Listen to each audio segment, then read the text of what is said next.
Nós queremos compartilhar nesse momento a palavra de Deus, que nos edifica, que gera fé no nosso coração. A fé vem pela pregação, a pregação da palavra de Cristo.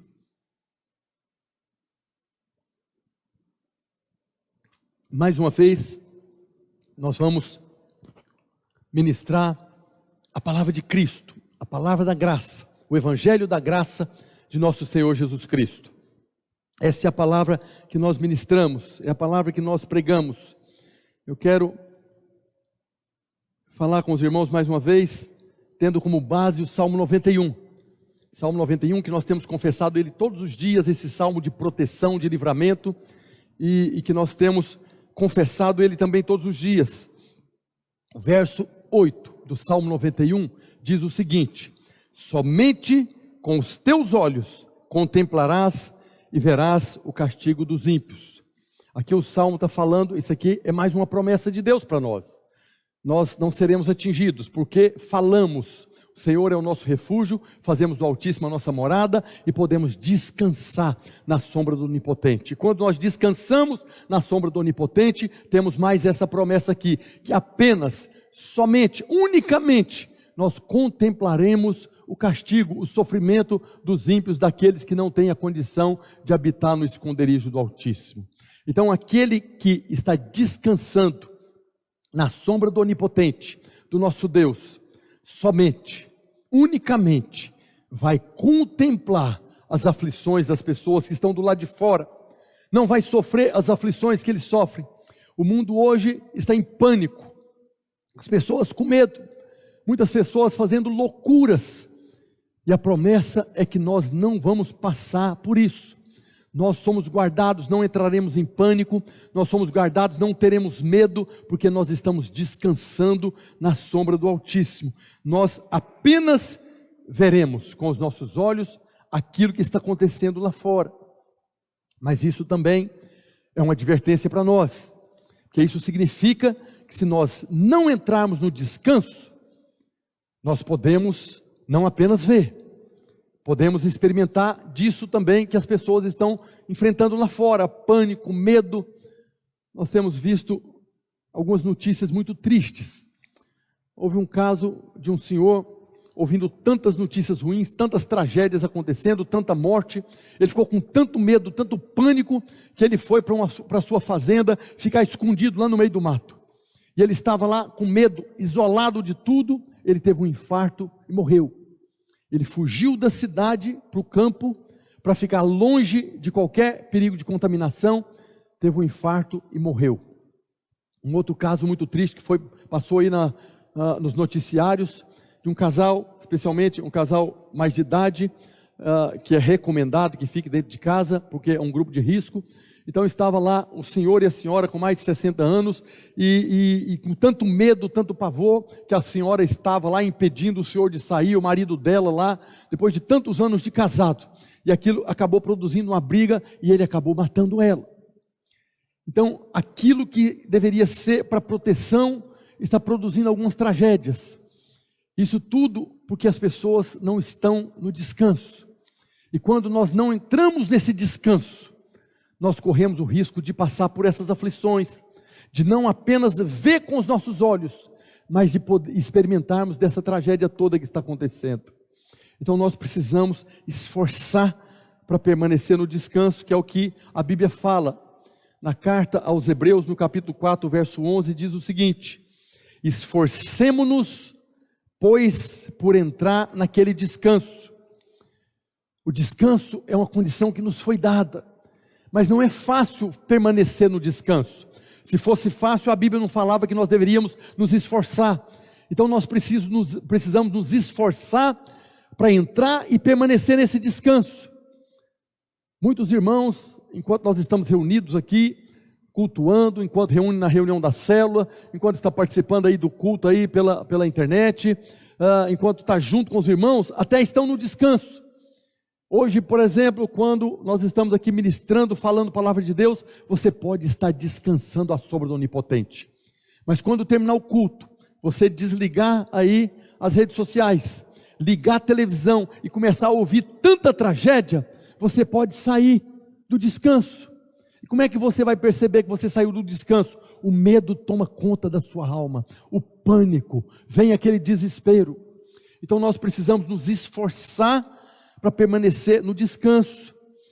E esse descanso que a Bíblia está falando aqui é o descanso da obra consumada. A obra foi consumada, a obra está consumada. Nós podemos agora descansar porque nós já fomos reconciliados com Deus. Nós temos livre acesso à presença de Deus. Nós temos livre acesso no esconderijo do Altíssimo. É interessante que o próprio Deus fala aqui que é o esconderijo do Altíssimo. O esconderijo seria um lugar onde as pessoas não sabem onde está. E é verdade, as pessoas do mundo não conhecem, não têm acesso, mas nós temos. Nós sabemos aonde é esse esconderijo. Nós temos livre acesso, podemos entrar com ousadia no esconderijo do Altíssimo e descansarmos à sombra, do lado, debaixo das asas do Altíssimo. Essa é uma condição que já nos foi dada. Agora, o que nós precisamos fazer para podermos permanecer no esconderijo e descansando à sombra do Onipotente? Já temos compartilhado. O Salmo mesmo diz: porque disseste, o Senhor é o meu refúgio, fizeste do Altíssimo a sua morada. Então não é uma chave. Então eu vou dizer que ele é o meu refúgio. Não, é fazer dele o seu refúgio. Quando está dizendo, porque você disse que ele é o seu refúgio, significa que você está se refugiando nele. Ele é o meu refúgio e eu vou me refugiar nele. Eu vou estar na presença dele. Eu vou descansar debaixo das suas asas, porque ali eu estarei seguro. O que nós temos que fazer é falar e entrar e permanecer nessa posição de descanso. No Evangelho de Lucas, capítulo 15, nós vemos ali uma história que eu quero usar aqui para falar de pessoas que, apesar de ter condição de estar no descanso, perderam o descanso e sofreram consequências por causa disso. Então abra sua Bíblia lá no Evangelho de Lucas, capítulo 15. Aqui, logo no início do capítulo 15, nós vemos que o Senhor Jesus se vê cercado ali de publicanos, pecadores e os fariseus. Então Jesus estava ali ministrando e o texto diz que publicanos e pecadores se aproximaram dele para ouvi-lo, para ouvir a pregação. E os fariseus que estavam ali logo já começaram a criticar e a zombar. Isso está escrito aí no Evangelho de Lucas, capítulo 15, verso 1.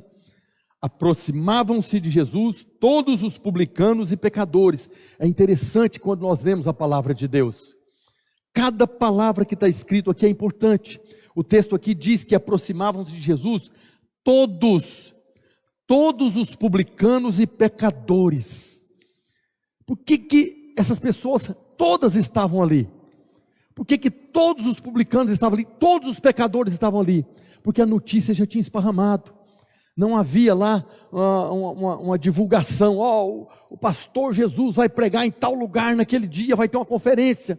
Não, Jesus estava caminhando ali pregando o Evangelho, e uma pessoa ouvia, outra ouvia, e foi falando, e nesse dia aqui, todos os publicanos e pecadores estavam ali para ouvi-lo. Continua dizendo, e murmuravam os fariseus e os escribas, dizendo, este Jesus recebe pecadores e come com eles. Então lhes propôs Jesus uma parábola. O que estava acontecendo aqui? Os publicanos se aproximaram de Jesus. Quem eram os publicanos? Publicanos eram cobradores de impostos que trabalhavam para o Império Romano. Então ele era um judeu, mas que trabalhava para o Império Romano para cobrar imposto dos irmãos judeus. Nós temos na Bíblia aí nos Evangelhos, Zaqueu era um publicano, cobrador de imposto. Levi, que depois se transformou no apóstolo Mateus, discípulo de Jesus, era um cobrador de imposto, publicano. Então eles estavam ali. E eles eram considerados pelos judeus como cães imundos. O judeu sequer olhava para eles. Eles eram considerados como a escória da sociedade. Era o pior tipo de gente que tinha ali, conforme eram considerados. E Jesus estava pregando o Evangelho. E eles se aproximaram dele. Assim como os médicos atraem as pessoas que precisam de cura, o Salvador atrai as pessoas que precisam de salvação. Por que todos os publicanos que eram pecadores e os pecadores se aproximaram de Jesus? Porque o Salvador atrai as pessoas que precisam de salvação. E os fariseus, quando viram isso, começaram a condenar Jesus. Diz que é mestre, mas ele está aí junto com os pecadores. Diz que é mestre da parte de Deus, mas ele vive junto com os pecadores. E Jesus, ouvindo isso, propôs uma parábola. Algumas pessoas consideram que Jesus contou 3 parábolas aqui em Lucas 15. Mas na verdade, no contexto aqui, é uma parábola que nós queremos ler aqui agora. Então, aqui nós temos 3 histórias dentro dessa parábola que Jesus contou. Queria que você abrisse aí Lucas capítulo 15, a partir do verso 3. Então lhes propôs Jesus esta parábola: qual dentre vós, Jesus estava falando para os fariseus e para os pecadores, qual dentre vós é o homem que, possuindo 100 ovelhas e perdendo uma delas, não deixa no deserto as 99 e vai em busca da que se perdeu até encontrá-la? Achando-a, põe sobre os ombros cheio de júbilo, e indo para casa reúne os amigos e vizinhos, dizendo-lhes: alegrai-vos comigo, porque já achei a minha ovelha perdida. Digo-vos que assim haverá maior júbilo no céu por um pecador que se arrepende, do que por 99 justos que não necessitam de arrependimento. Ou qual é a mulher que, tendo 10 dracmas, se perder uma, não acende a candeia, varre a casa e a procura diligentemente até encontrá-la? E tendo achada, reúne as amigas e vizinhas, dizendo: alegrai-vos comigo, porque achei a dracma que eu tinha perdido. Eu vos afirmo que de igual modo há júbilo diante dos anjos de Deus por um pecador que se arrepende. Continuou, é uma parábola só. Certo homem tinha 2 filhos, e aqui está falando dos publicanos e dos fariseus. Certo homem tinha 2 filhos. O mais moço deles disse ao pai: pai, dá-me a parte dos bens que me cabe, e ele lhe repartiu os haveres. Esse moço aqui aponta para os publicanos, pecadores. Passados não muitos dias, o filho mais moço, ajuntando tudo que era seu, que havia recebido do pai, partiu para uma terra distante e lá dissipou todos os seus bens, vivendo dissolutamente. Depois de ter consumido tudo, sobreveio àquele país uma grande fome, e ele começou a passar necessidade. Então ele foi e se agregou a um dos cidadãos daquela terra, e este mandou para os seus campos a guardar porcos. Ali desejava ele fartar-se das alfarrobas que os porcos comiam, mas ninguém lhe dava nada. Então, caindo em si, disse: quantos trabalhadores de meu pai têm pão com fartura, e eu aqui morro de fome? Levantar-me-ei e irei ter com meu pai, e lhe direi: pai, pequei contra o céu e diante de ti, já não sou digno de ser chamado teu filho. Trata-me como um dos teus trabalhadores. E levantando-se foi para seu pai. Vinha ele ainda longe quando seu pai o avistou, e compadecido dele, correndo o abraçou e beijou. E o filho lhe disse: pai, pequei contra o céu e diante de ti, já não sou digno de ser chamado seu filho. O pai, porém, disse aos seus servos: trazei depressa a melhor roupa, vestiu, ponde-lhe um anel no dedo e sandália nos pés. Trazei também e matai um novilho cevado. Comamos e regozijemo-nos, porque este meu filho estava morto e reviveu, estava perdido e foi achado. E começaram a regozijar-se. Ora, o filho mais velho estivera no campo, e quando voltava, ao aproximar-se da casa, ouviu a música e as danças. Aqui aponta para os fariseus. Chamou um dos criados e perguntou-lhes que era aquilo. E ele afirmou: veio teu irmão e teu pai mandou matar um novilho cevado, porque o recuperou com saúde. Ele se indignou e não queria entrar. Saindo, porém, o pai procurava conciliá-lo. Mas ele respondeu a seu pai: há tantos anos que te sirvo, sem jamais transgredir uma ordem tua, e nunca me deste um cabrito sequer, para alegrar-me com os meus amigos. Vindo, porém, esse teu filho, que desperdiçou os teus bens com meretrizes, tu mandastes matar a ele um novilho cevado. Então lhe respondeu o pai: meu filho, tu sempre estás comigo, tudo que é meu é teu. Entretanto, era preciso que nos regozijássemos e nos alegrássemos, porque esse teu irmão estava morto e reviveu, estava perdido e foi achado. Aleluia.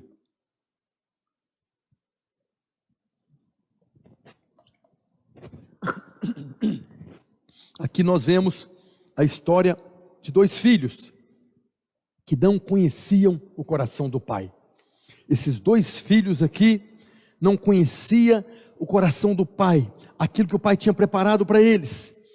O pai havia preparado tudo para que fosse o refúgio deles.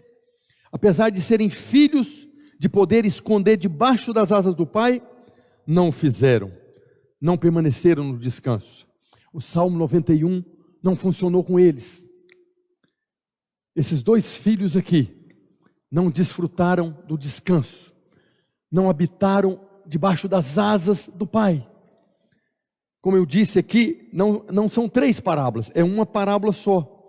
Jesus conta aqui a história da ovelha perdida, depois da dracma perdida e por fim a história do pai com seus dois filhos.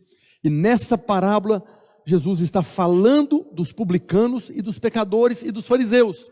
Os publicanos, pecadores e dos fariseus. Estava apontando para eles. Ele propôs uma parábola para trazer luz para aquelas pessoas que estavam ali. Ele começa falando do pastor que tinha 100 ovelhas e uma delas se perdeu. Separou das outras 99 e se perdeu. Eu não quero falar da ovelha aqui hoje, eu quero falar do pastor. Então aquele pastor tinha 100 ovelhas e ele cuidava das 100 ovelhas. De repente ele percebeu que estava faltando uma. O que foi que ele fez? Ele foi atrás da ovelha até encontrá-la. Está escrito aí, Lucas 15, verso 4. Deixa no deserto as 99 e vai em busca da que se perdeu até encontrá-la. Quanto tempo levou essa busca dele? Até encontrar. 1 dia, 2 dias, 3 dias, 10 dias. Ele foi atrás da ovelha até encontrar. O texto fala que estava no deserto. Nós sabemos que no deserto, durante o dia, é um calor escaldante e à noite um frio congelante. O pastor procurou aquela ovelha até encontrar. O que Jesus está revelando aqui nessa parábola do pastor? Jesus está revelando o amor do pastor pelas ovelhas. Jesus começou a contar a parábola e a primeira coisa que ele falou foi a respeito de um pastor que foi atrás da ovelha perdida. Jesus está revelando aqui o amor desse pastor pelas ovelhas. Ele amava as 100 ovelhas. Ele não fazia distinção. Ele amava as 99 que estavam ali no aprisco e amava também aquela que se perdeu.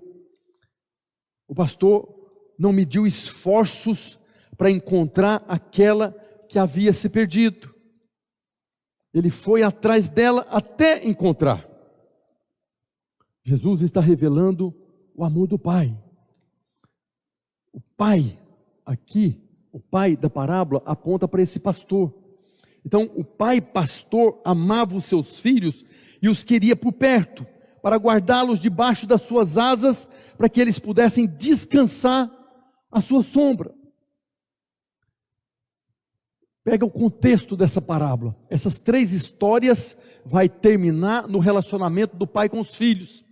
E na primeira história que Jesus está contando aqui, ele está falando do amor do pai pelos seus filhos.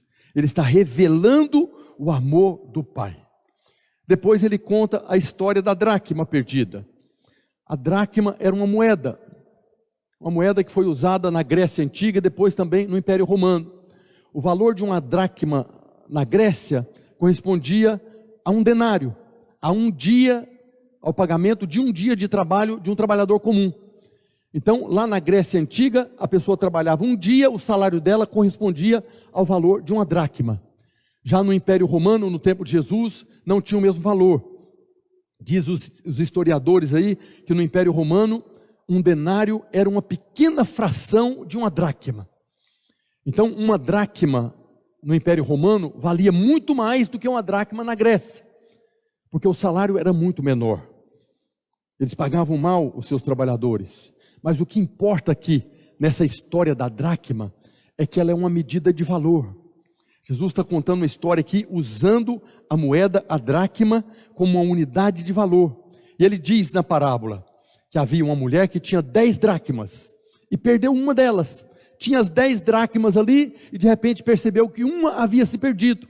O que ela fez? Parou tudo, acendeu uma luz, pegou a vassoura, varreu a casa, arrastou os móveis, procurou até encontrar. por que essa mulher fez tudo isso para encontrar a dracma perdida? Porque essa dracma tinha muito valor. A dracma para essa mulher era algo de muito valor. Jesus está revelando aqui agora, ele revelou na parábola, na história da ovelha, do pastor com a ovelha, o amor do pai. E agora aqui ele está revelando o valor com que os filhos têm para o pai. São duas condições que Jesus está colocando aqui. O pastor ama as ovelhas, assim como o pai ama seus filhos. A mulher procurou aquela dracma porque tinha muito valor para ela. Da mesma maneira que para o pai os filhos têm muito valor. Ele está revelando aqui agora o quanto os filhos são importantes para o pai e têm valor para o pai. A vontade do pai é que eles, os seus filhos, não se perdessem, mas que permanecesse debaixo das suas asas, descansando ali na sua sombra, descansando ali próximo dele. Nos dois casos, quando foi encontrado aquilo que estava perdido, fosse a ovelha, fosse a dracma, fizeram festa, chamaram os amigos, os vizinhos, comemoraram por ter encontrado aquilo que estava perdido. Também, nos dois casos, nós vemos Jesus falando, lá em Lucas 10, se referindo à ovelha, ele diz: digo-vos que assim haverá maior júbilo no céu por um pecador que se arrepende, falando dos publicanos que estavam ouvindo Jesus, do que 99 justos, ou que se julgam justos, os fariseus que não necessitam de arrependimento. Depois no verso 10 ele fala da dracma: eu vos afirmo que de igual modo há júbilo diante dos anjos de Deus por um pecador que se arrepende. Por que há júbilo? Porque estava perdido e foi achado. Estava perdido e foi achado. E aí depois, na sequência da parábola, Jesus conta a história do pai com os dois filhos. O pai, pastor, ama os seus filhos. E os filhos têm um valor muito grande para o pai. O texto fala que o primeiro filho, mais moço, parece que não estava gostando muito de estar na casa do pai. Parece que não está gostando muito desse descanso na casa do pai, dessa segurança na casa do pai. É como se dissesse: está muito monótono isso aqui, estamos precisando de mais emoção. Eu quero fazer algo diferente, preciso de mais adrenalina. E tomou uma decisão. Você pode imaginar, isso aqui não aconteceu da noite para o dia. Nós podemos imaginar aquele pai falando para o filho mais moço: filho, o mundo jaz no maligno, não há paz lá no mundo, não há descanso, são epidemias, pandemias, mentiras, traições, pânico, desespero, não há esperança no mundo. Eu preparei tudo aqui para você, seu irmão. Aqui é como se fosse o nosso esconderijo. Você vai estar guardado debaixo das minhas asas. Aqui vocês estão seguros, vocês podem descansar. Nós podemos imaginar, muitas vezes aquele pai falou com esse filho: fica aqui, aqui é o seu lugar, aqui é o lugar de descanso, aqui há suprimento, não há falta, não há medo, porque há proteção, eu vou guardar vocês debaixo das minhas asas. O pai já havia revelado o seu amor, já havia revelado o quanto aqueles filhos eram importantes para ele e tinham valor para ele. Mas mesmo assim, o filho mais moço pega tudo que tem e vai embora. Quando eu li essa parábola a primeira vez, quando eu converti, o primeiro pensamento que vem na nossa mente: por que o pai deixou ele embora? O pai não deveria ter aceitado, deveria ter dado uma dura nele. Mas esse pai aqui aponta para Deus. Esse pai aqui já tinha revelado o seu amor, já tinha revelado o valor, já tinha mostrado a posição de descanso. E mesmo assim ele quis ir embora. O pai o abençoou e deixou ele embora. Apesar do pai ter revelado o seu amor, ter revelado o valor, ainda assim, esse filho mais moço foi embora. É filho. Esse rapaz era filho. Poderia permanecer no esconderijo do Altíssimo ali, do pai, descansando à sombra do pai, mas não permaneceu. Então não é automático. Ele tinha tudo ali para viver uma vida de descanso, mas ele foi embora. Estava tudo ali pronto. Conforme o Salmo 91, a única coisa que ele precisava fazer era falar. Como o Salmo 91 diz lá no verso 9: pois disseste, meu Pai é meu refúgio. E se ele tivesse dito, meu Pai é meu refúgio, ele ia fazer do seu Pai a sua morada. E aí nós vemos as promessas do Salmo: nenhum mal te sucederá, você não vai passar fome, você não vai passar frio, praga nenhuma chegará à sua tenda, porque aos teus anjos o Pai dará ordem a teu respeito, para que te guardem todos os teus caminhos, eles te sustentarão nas suas mãos, para não tropeçares em alguma pedra, porque a mim se apegou com amor, eu o livrarei, pô-lo-ei a salvo, porque conhece o meu nome. Pai, Pai, o Senhor é o meu refúgio. Se esse rapaz tivesse feito isso, ele ficaria lá. Nós vimos na parábola, ele passou por uma situação muito ruim, mas ele não fez isso. Ele não reconheceu o amor do Pai. E porque não reconheceu o amor do Pai, que é o primeiro amor, o amor com que o Pai o amou, ele não se apegou ao Pai com amor. E porque não se apegou ao Pai com amor, foi embora. Porque o filho não se apegou ao Pai com amor, foi embora. E aí nós vimos no texto, durante um tempo que ele tinha ali recursos, viveu dissolutamente, mas veio uma fome naquela terra. O mundo não há segurança. E aí foi fome, frio, doenças, mentiras, medo, traição, pânico. Aquilo que nós estamos vivendo hoje no mundo, essa incerteza, o que vai acontecer? Será que a nossa vida vai voltar a ser da mesma maneira? Eu particularmente não creio. Eu creio que o mundo nunca mais voltará a ser o mesmo. Pode ficar até melhor, mas da maneira que nós vivíamos vai ser difícil nós voltarmos a viver. Mas esse filho aqui acabou vivendo todas as consequências do mundo, desse pânico, de medo, da fome, do frio, sujeito a doenças. Nós vimos no texto que depois que ele sofreu muito, de passar fome, de ter conseguido um trabalho ali para cuidar de porcos, e ali cuidando de porcos ele tinha o desejo de comer as alfarrobas, que era a comida dos porcos, e ninguém lhe dava nada. Depois que ele sofreu muito, caiu a ficha, e ele decidiu: vou voltar para a casa do meu pai. Só que ele tomou uma decisão debaixo de acusação, de condenação. Ele não se sentia mais digno de ser chamado de filho. Por que ele não se sentia digno? Porque não conhecia o amor do Pai. Nunca conheceu o amor do Pai. Ele não sabia ou não cria que era amado. E que as atitudes que ele tomou na sua vida não mudaria, não tinham poder de mudar o amor do Pai por ele. Ele diz: levantar-me-ei, irei ter com meu pai, e lhe direi: Pai, pequei contra os céus diante de ti, já não sou digno de ser chamado teu filho, trata-me como um dos seus trabalhadores. Mas Jesus fala a respeito do Pai, está lá Lucas 15, 20. Vinha ele ainda longe, quando o seu pai o avistou, e compadecido dele, correndo o abraçou e beijou. Ele não conhecia o amor do Pai. Quando o Pai o viu de longe, correu até ele, abraçou e beijou.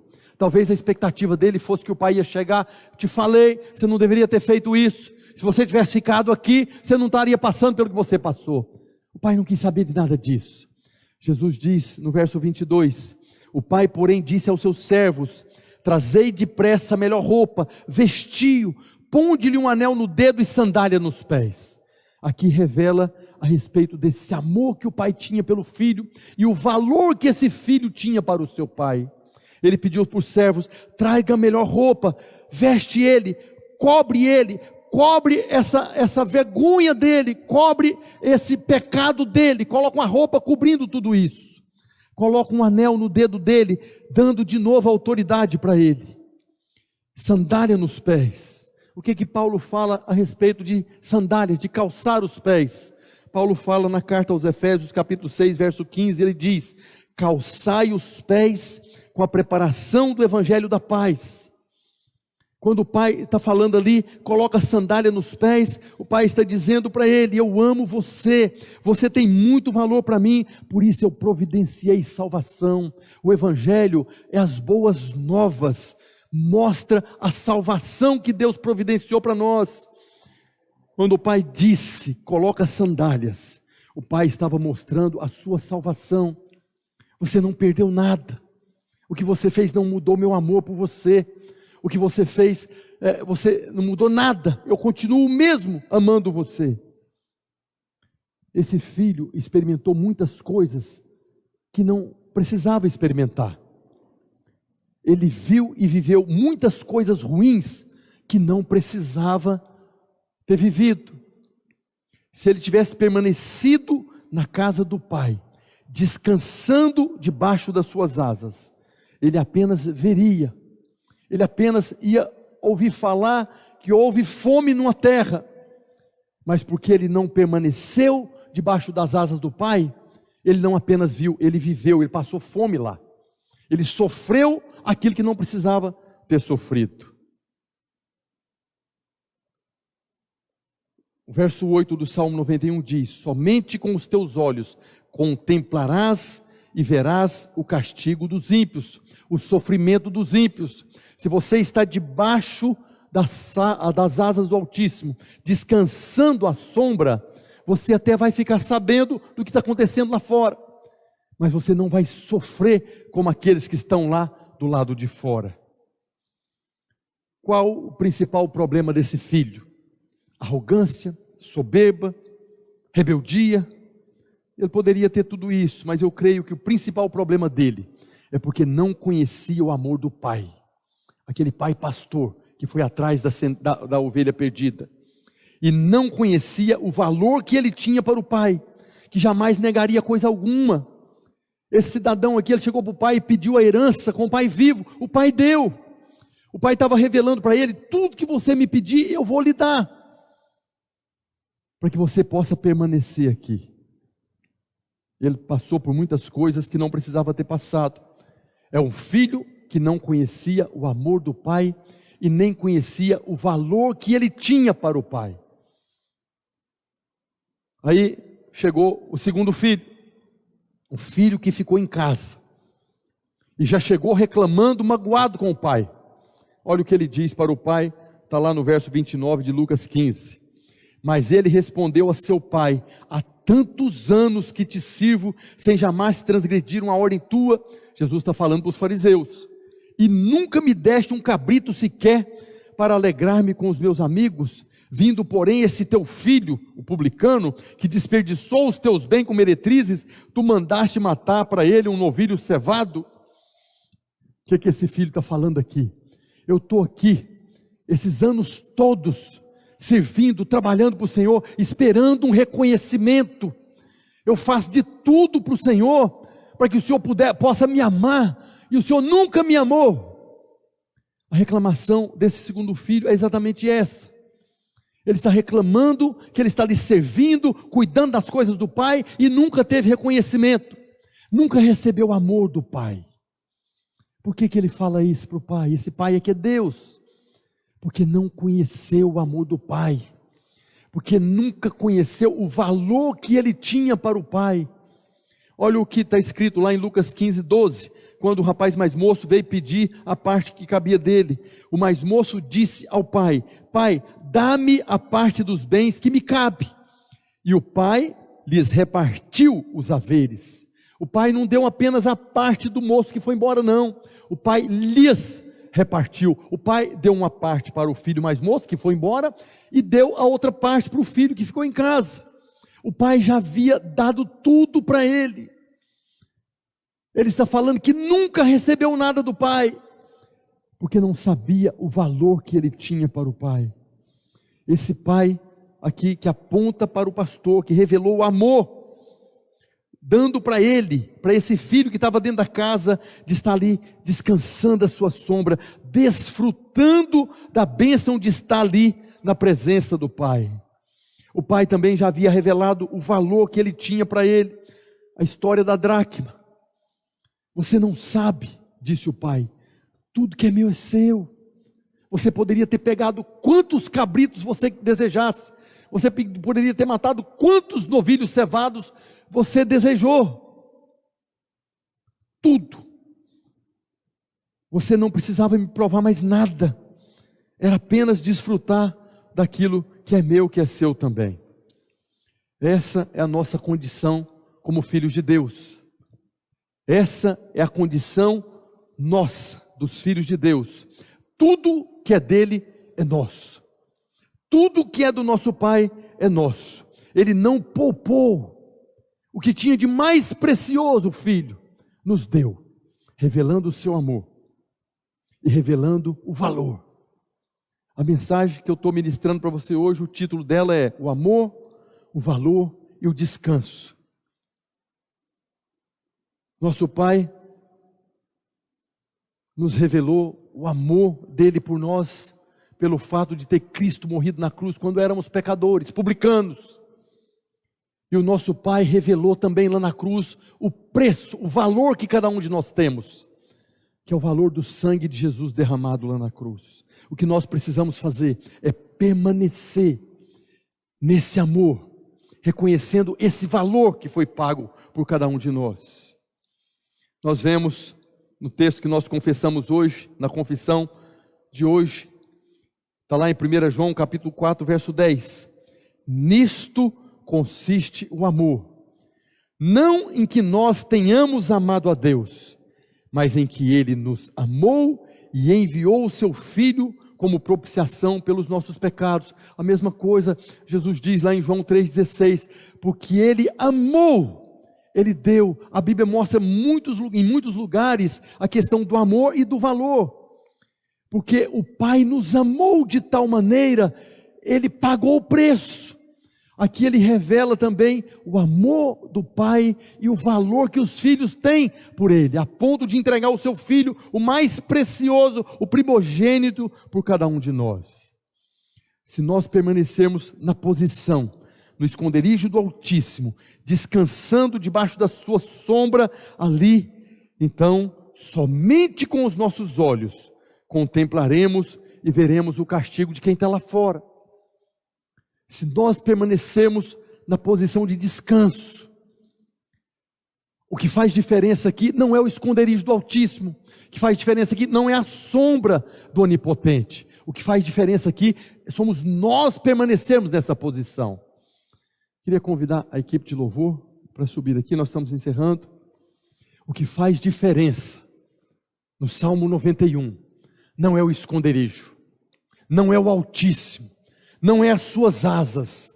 O que vai fazer diferença aqui é a nossa posição de descanso, é nós descansarmos. O esconderijo já foi aberto para nós, nós temos livre acesso ao esconderijo, o Altíssimo está lá. Se Ele está lá, a sua sombra está lá, nós podemos nos achegar e entrarmos debaixo das suas penas, sobre as suas penas, mas nós precisamos descansar nessa posição. E se nós descansarmos nessa posição, nós não precisaremos ter experiências como o filho mais moço teve da parábola. O filho mais moço passou por muitas coisas que não precisava ter passado, sofreu muitas coisas que não precisava ter sofrido. Por quê? Porque não permaneceu no descanso na presença do Pai, não permaneceu no descanso à sombra do Pai, debaixo das asas do Pai. Nós precisamos mais uma vez abrir o nosso coração e reconhecer que se o Senhor não guardar, em vão vigia o sentinela. Então o que nós temos que fazer é correr para Ele, é correr, nos colocar na posição debaixo das suas asas e descansarmos seguros nas suas promessas. Se nós fizermos assim, não vamos sofrer com pânico, medo, angústia. Nós vemos na carta de Paulo aos Romanos, capítulo 8, verso 15. Porque não recebestes espírito de escravidão para viverdes outra vez atemorizados, mas recebestes o espírito de adoção, de filiação, baseado no qual clamamos: Abba Pai. Abba Pai. Papai, cobre-me com as suas asas, cobre-me com as suas asas. Eu quero descansar na sua sombra. Eu quero descansar aqui no esconderijo do Altíssimo. Essa é uma palavra para muitos irmãos que estão ouvindo essa mensagem hoje. Esse filho pródigo, que saiu e foi embora, e viveu o que não precisava ter vivido, aponta para muitos irmãos que estão aí fora, desviados, desigrejados, e nesse tempo de perturbação social, estão vivendo o que não precisam viver. Há um lugar de descanso. O esconderijo está aberto para você, querido. O onipotente, o Altíssimo está ali no esconderijo. As suas asas estão ali com as suas penas, para você voltar. E está guardado debaixo delas, a sombra. Ao fim dessa mensagem eu quero fazer um apelo. Primeiro, um apelo de reconciliação. Você que está nos ouvindo, talvez aí junto com a sua família da igreja, você não é. Hoje é dia de salvação. Salvação para você. Há um esconderijo do Altíssimo. Talvez você nunca ouviu falar disso. Ou se já ouviu falar, você não sabe aonde está esse esconderijo. Você até já procurou entrar nesse esconderijo, mas a porta nunca foi aberta para você. Porque nós entramos nesse esconderijo através de Jesus. Jesus é o caminho, a verdade e a vida, e é através dele que nós entramos nesse esconderijo e vamos ao Pai. Você talvez que está aí sozinho, no seu quarto, na sua casa, sofrido aflição de todo tipo nesse mundo, nessa perturbação que está o mundo hoje, sofrendo com cada notícia que você vê nas redes sociais, na televisão, na mídia, notícias mentirosas, notícias de todo tipo que está aí para te assombrar, e você está assombrado. Eu quero convidar você hoje a pegar a chave do esconderijo do Altíssimo. A única coisa que você tem que fazer é o que o apóstolo Paulo diz na carta aos Romanos, no capítulo 10, no verso 9. Se com a tua boca confessar Jesus como Senhor, e no seu coração crer que Deus o ressuscitou dentre os mortos, você será salvo. Por essa oração de entrega, você pega as chaves do esconderijo do Altíssimo, e poderá agora ter livre acesso para descansar na sombra do Onipotente. Eu quero convidar você a fechar os seus olhos agora. Se você está junto da sua família, se você está junto com os irmãos da igreja, pega na mão aí de todo mundo agora e faça comigo essa oração. Eu vou falar e você responde. É uma oração de entrega. É uma oração onde você estará confessando Jesus como Senhor da sua vida, dando legalidade e autoridade para Ele operar na sua vida, para te dar o poder de ser feito filho de Deus. Fecha seus olhos, repete comigo, fala comigo. Eu confesso com a minha boca que Jesus Cristo é o meu Senhor, o meu Salvador, e eu creio com o meu coração que Jesus é o Filho de Deus, que veio aqui na terra, em carne e sangue, morreu na cruz, no meu lugar, pelos meus pecados, e porque eu creio, eu sou salvo. Senhor Jesus, muda a minha vida, muda a minha história, escreve o meu nome no seu livro, o livro da vida. Aleluia. Por essa oração você é salvo. Por essa oração você vai agora entender o que Jesus está falando, que há júbilo diante dos anjos de Deus por um pecador que se arrepende. O pecador é aquele que está debaixo de condenação, mas Jesus veio para tirar a condenação, e essa condenação é removida quando você crê. Quando você crê e confessa. Se você fez essa oração hoje, pode se alegrar. Você recebeu o poder de ser feito filho de Deus. E você pode agora, uma oração muito simples, do jeito que você consegue fazer, falar para Jesus: eu quero entrar nesse esconderijo, eu quero descansar na sua sombra. E você verá que a sua vida será completamente transformada. O medo, o pânico vai embora. O perfeito amor, que é o amor dele, revelado lá na cruz, há 2000 anos atrás, Jesus morreu lá na cruz. E a Bíblia diz que Deus prova o seu amor para conosco pelo fato de ter Cristo Jesus morrido lá na cruz, quando nós ainda éramos pecadores. Então não olha para os seus pecados, não olha para a sua vida, olha para a cruz. A salvação está lá. Eu quero fazer um outro apelo. Você, querido irmão, que está aí desviado desse mundo, talvez você que saiu da igreja porque não conseguia ouvir palavra de condenação, talvez a sua vida de igreja foi uma vida de condenação, chegou um momento que você não conseguiu mais permanecer na vida da igreja e foi embora, e todos os dias você chora com saudades do Altíssimo, todos os dias você chora com vontade de descansar à sombra do Onipotente, todos os dias você chora porque você gostaria de entrar no esconderijo do Altíssimo, mas não se sente digno. Talvez como filho da parábola, eu não sou digno de ser chamado seu filho, me trata como um dos seus escravos. O que você fez não muda o amor do Pai. Nada que você tenha feito, nada. A obra da cruz é suficiente para todas as coisas. Independente do que você tenha feito, independente do que você está fazendo hoje, o sangue da cruz é poderoso para te lavar, te purificar, te colocar na posição novamente para você habitar no esconderijo do Altíssimo, pelo sangue de Jesus, não é pelo seu sangue, não é pelo seu merecimento, não é pelo que você fez, está fazendo ou vai fazer. O esconderijo do Altíssimo não é para quem merece. O esconderijo do Altíssimo é quem crê na obra da cruz. O esconderijo do Altíssimo está disponível para nós por causa da obra da cruz, por causa do Cordeiro de Deus que tira o pecado do mundo, aquele que um dia você creu e confessou, e que você hoje precisa apenas fazer uma oração de reconciliação. Eu quero convidar você, querido irmão, que está fora, se sentindo desengrejado, desviado, debaixo da condenação, sofrendo o que não precisa sofrer, porque você tem livre acesso ao esconderijo do Altíssimo. Você pode descansar à sombra do Onipotente, você pode estar debaixo das asas do Altíssimo, o caminho está livre para você. Você precisa hoje esforçar para voltar para o descanso. Queria convidar você a fechar os seus olhos agora e fazer comigo uma oração de reconciliação. Você é filho amado de Deus. O que você fez depois que você saiu da vida da igreja não é suficiente para mudar o amor dele por você.